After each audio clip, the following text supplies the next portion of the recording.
Hey guys, it is Yishan here. Today I am coming at you all with a Lyrilusc Tri-Brigade build, but it's not like the ones you've seen in the past. We saw on the newest ban list that we had Recital, Starling, Limited, and Simoric banned. So that left a lot of players scratching their heads saying, what are we going to do, right? What are we going to do about this Lyrilusc Tri-Brigade deck? And well, I had seen some inspiration. I saw a man by the name of I don't know his first name. Everywhere it's referred to as A Bonilio, I think it is.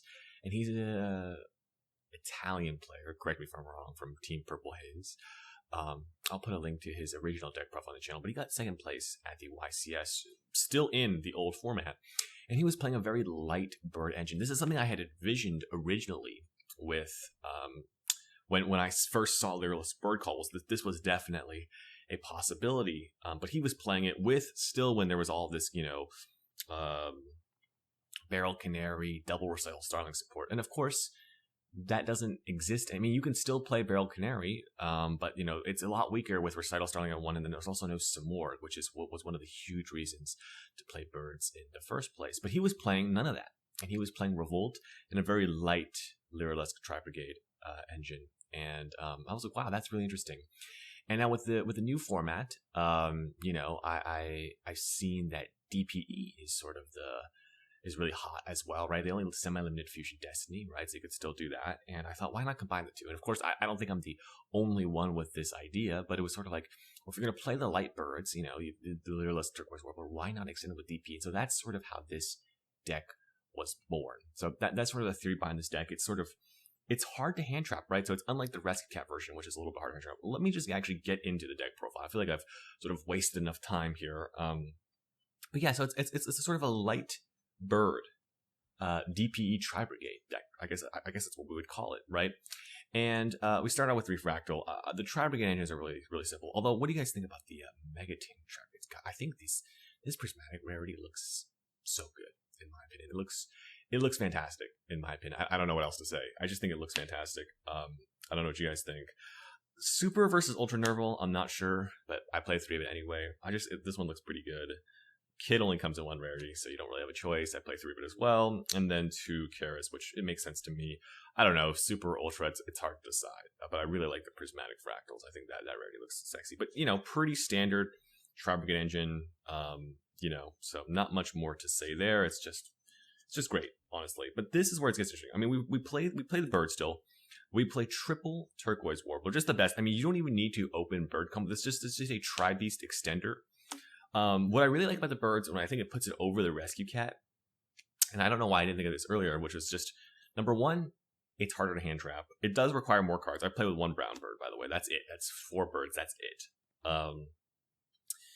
And it plays better on hand traps, but it also has a really interesting, it has higher upside than Rescue Cat. I mean, if you draw both, you don't draw both very often, but when you do, it has a higher upside, right? When you draw the Warbler Sparrow combo, and it just gives you a lot of options. Like, it's so powerful to search just later in the game. It makes Zeus later in the game better than Rescue Cat. So I just find these to be better. And they sort of work well with DP, in my opinion. But that's sort of it for, that's really it for Tri-Beasts. There's really, that's it. So that's the tiny little engine, sort of heavy Tri-Brigade. We've got 3 Nibiru for hand traps, 3 Ash Blossom. This is, fine, in my opinion. This is, I like these cards. They're really good. Obviously, the new Adventurer stuff is out, so these cards are maybe not as good, but I still think it's worth playing, because a lot of times, this is a deck that's like a mid-range deck, and they don't draw it all the time, and when they do, these cards can still be pretty good. So, they can at least they can at least trade 1 for 1 with the Griffin Rider. So, and then, Nibiru, which is really, really good, especially with the Verte Anaconda. But you don't have to play DP. I'll show you some options if you don't want to play DP. I play the 1 DD Crow. I don't know why people do not play this card, especially when they're playing the birds. I mean, it's just, with DPE running around everywhere, why would you not play this card? I don't get it. It's really good, though. I like it. And then for our last monsters, we got the 2 bricks, Daster and Celestial. I mean, it makes sense. You're playing, you got to play these, but I like it, in Tri-Brigade, you've got the stuff that can put it back to the deck, so you're not feeling it's terrible. Well, sometimes it is terrible. But that's that. And then 2 Fusion Destiny. It got semi-limited, so you can only play 2 now. Honestly, though, I don't even draw this card that much, and it's still worth, like, I make Verte more often than I draw this card. And like, it's just, you know, it's still so good. It's honestly still so good. It's better to draw it if you can, that way it's a lot safer, but, you know, really, really good. So I like it. And then for some other spells, I got 3 Provident Chalice. You could play Droplets in this spot. It's just, this card's like $1, and it's, you know, it's not as good as Droplet. Sometimes it's better, sometimes it's worse. But I really like it. You know, it makes sense if you're gonna play a lot of these low impact hand traps. Having multiple is very helpful in mid range. Like, I like that you can just set it. You can play Droplets though if you have it. That's fine. And then I play for some other cards. I play triple Lyrilusc Bird Call. This just makes sense to me. I mean, this is like one of the most powerful cards in the deck. Just Rhoda for a Warbler, or gets you the brown bird. So really, really strong. It just makes sense. Honestly, if you play this opening, people ash it all the time, right? They're scared of this card. Really, really good at baiting out hand traps. So there's that. And then I think these are sort of necessary to run. You want to run these consistency cards. You don't have, you know, the one hard thing is that you're losing some consistency. So I recommend playing both of these. And then I play one Call by the Grave just because I think this card's really, really good. Both offensive and defensive, and hand traps are definitely more back in style now. Okay, and then the last random spell. This could be anything. I had Cosmic for a while. I'm trying Monster Reborn right now. It could be even Upstart Goblin.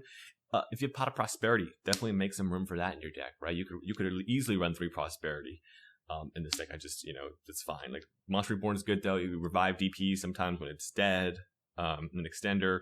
But you could try Upstart. You could try Cosmic. So many things, right? This is sort of the 40th card. Not really sure exactly what it should be. And then triple Infinite Impermanence. Probably one of the best hand traps. Imperm Nib, still solid. And then 1 Revolt.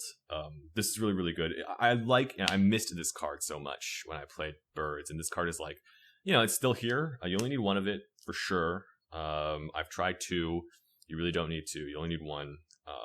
And God, I like the Prismatic. It looks so good. But yeah, so that's sort of the whole main deck. 40 cards, really solid. You know, if you didn't want to play the DPE engine, you know, you could play a lot of different stuff in the main deck, right? So that's cuts 4 cards. You know, you could play more Tri-Brigade, like a 3rd Karis if you wanted to. You could even like sneak into Desires. That would be totally fine if you're not playing DPE. You could even sneak into Desires in this deck. But I would definitely sneak into Desires, you know, stuff like that, right? You know, Droplets or Prosperity. All be good. So if you don't want to play DP, that's fine. I can even show you the change to the extra deck. But it's just like a light bird, and I really like it. So, you know, little main combo tutorial. We'll do some combos at the end. I mean, it's really straightforward. Honestly, this deck is not like super complicated. Although maybe it's just because I've like trying to Tri-Brigade for a while. That doesn't seem complicated. But yeah, I mean, the deck is fine. It's good. It's fun. I like it. Side deck. Right now I'm really, really liking triple alpha in the side deck. I saw Benilio do this. I'm sorry, maybe it's Benilio. Okay, I'm gonna ask him. If you're there, comment your name. I need to say it right. But yeah, I don't know.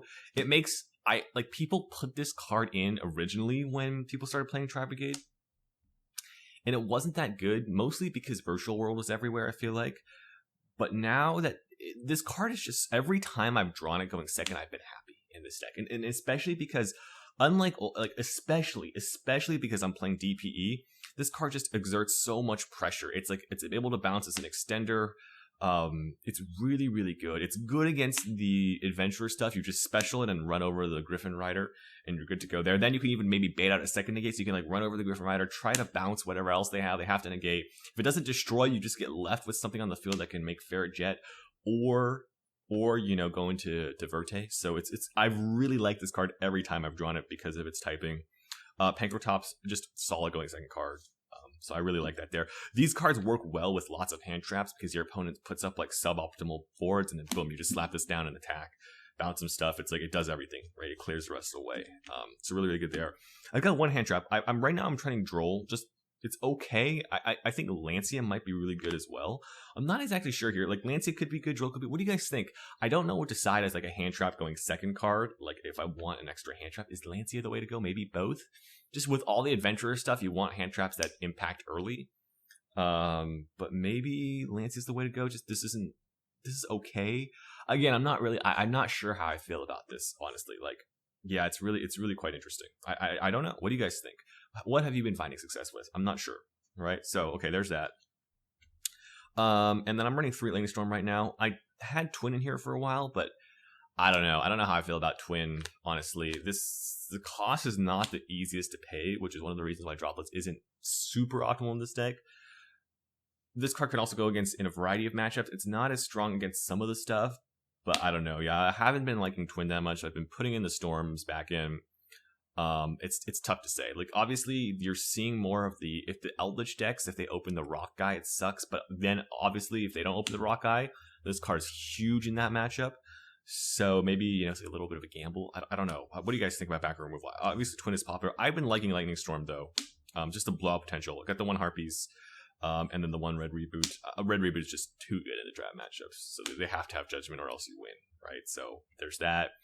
But yeah, what do you guys think? I don't know. Lightning Storm, interesting. I'm not sure. And then for the only going first card, I really been liking like Anti-Spell. I just can't think of anything else that would be better going first. Like going first against the trap decks, you could just put in all your back row removal anyway and be happy, right? It doesn't really matter. Like you just put in your back row removal, take out all the hand traps that suck, like Nib, Imperm, sort of thing. Although Imperm's not even that bad because you can stop a trap. But yeah, you got these cards. They're pretty interesting for sure. They're pretty interesting. I don't know. What do you guys think? I like Anti-Spell, though. Like, one of the weaknesses is getting dropleted on Appaloosa Revolt or Appaloosa DPE or DPE, so, like, this card just forces the droplets early. So they have to pay, like, full cost a lot of the time. They can't do some weird chaining. It helps against a lot of the blowout cards. It's sort of like mini IO.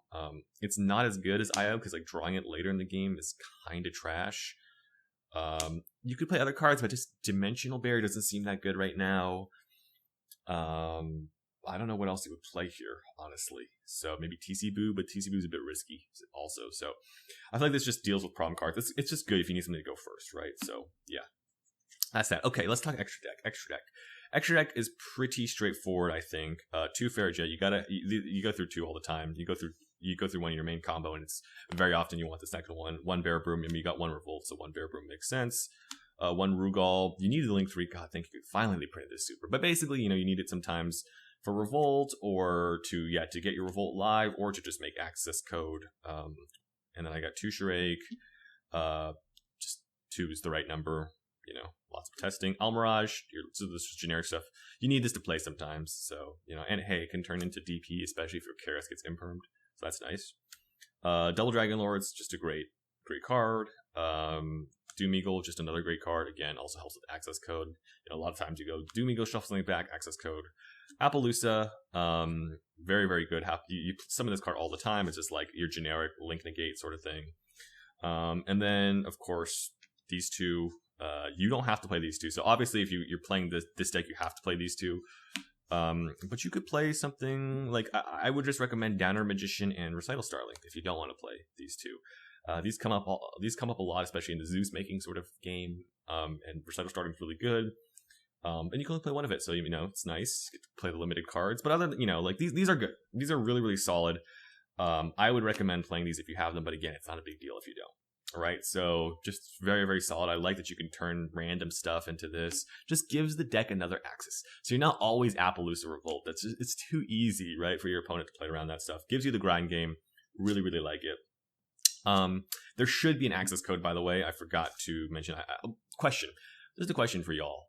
Is it better to buy a gold rare access code or just splurge on the secret? I don't know, because if they reprint access code again, the gold will tank. The secret will tank a little. It's just nice to look at. I don't know. What are your guys' thoughts on that? Because I am not sure, honestly, what the right idea is. What would you guys do? Would you guys just buy the gold? I don't know. I don't like how the golds look. Honestly, I'm just gonna level with you guys. I don't like how the golds look.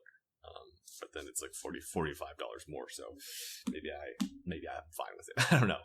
And then of course Zeus and the bird. It's just a better Zeus engine than the cat. This is like such a good Zeus maker. It's insane. And then Divine Arsenal, a Zeus Sky Thunder, just a total powerhouse of a card. So that is it for the deck profile. Pretty good. I'm just gonna go over like quick, basic combos, like these 2, right? So it's instead of it's really simple now. You don't got any fancy combos. You just go Warbler, special effects. You usually just add a Nerval, right? It's simple. It's simple combos, and the combos are simple. It's all just sort of reacting to your opponent's stuff. You're gonna link these off for, you know, Fairjet, of course. And then you can do all this without normal summoning, which is great. It puts a lot of pressure, you know, special out this guy. So this is like your standard Appaloosa revolt. You can banish these two for a Bear Brum. And then boom, you got your standard Appaloosa revolt plus follow-up combo. You know, you could get a little crazy. You could get a little crazy sometimes, you know, like if you've got like you want to try to get everything. You want to get Appaloosa, you know, you want to get like, well, okay, let's also, you don't have to go for Appaloosa, by the way. You could also just link these two into Verte. All right, boom. There you go. You got yourself a Verte Anaconda, and then you got follow-up, and you're going to go DPE sort of Bear Brum. This is much weaker to Nibiru. You know, it's sort of, you have to make a read on your opponent, you know, because this is pretty weak to Nibiru, right? I mean, you get good follow-up, but you don't get your DP. Your DP is going to die because you have to pop this Bear Brum in the main phase to get the search, right? You know, obviously, if you just open Fusion Destiny, like, everything becomes different, or if you open Fractal, everything becomes different. But you know, lots of, or if you open Revolt, everything becomes different. But this is like standard. This is like the most standard combo. You just want to know this, right? It's like, okay, well, you know, and if for some reason they imperm this, which would be, you know, I could see that happening, right? I could see them imprinting this, then boom. Well, you actually can't quite turn these into Appaloosa because you're under the Nerval restriction. So you know, there's some stuff. But then, of course, if you have another Tri-Brigade, then you're just chilling, right? If they imperm that, you just normal Tri-Brigade, banish these two that you had, right? And then you're still good to go. You can make an Appaloosa there.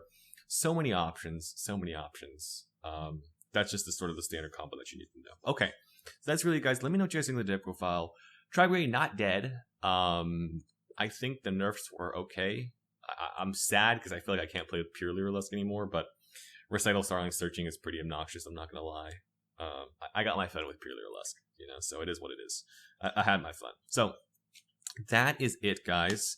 That is the deck profile. Let me know what you guys think. Maybe if you change anything. It's pretty solid. Honestly, it's pretty solid. I like it. But other than that, yeah. Thanks for watching, guys. I hope you guys enjoyed. It's been a long one, so hey, subscribe if you haven't already. You know, and I'll see you guys next time. This Amabi map, by the way, looks sick. Thank you, Konami. Let me know what you guys. I mean, this thing just looks sick. Honestly, I gotta say it. It's one of their better maps. Thunder Dragon, sort of F tier. This mat S tier. So if you guys agree with that, subscribe, like, comment, do all that good stuff, and I will see you guys in the next one. All right, peace.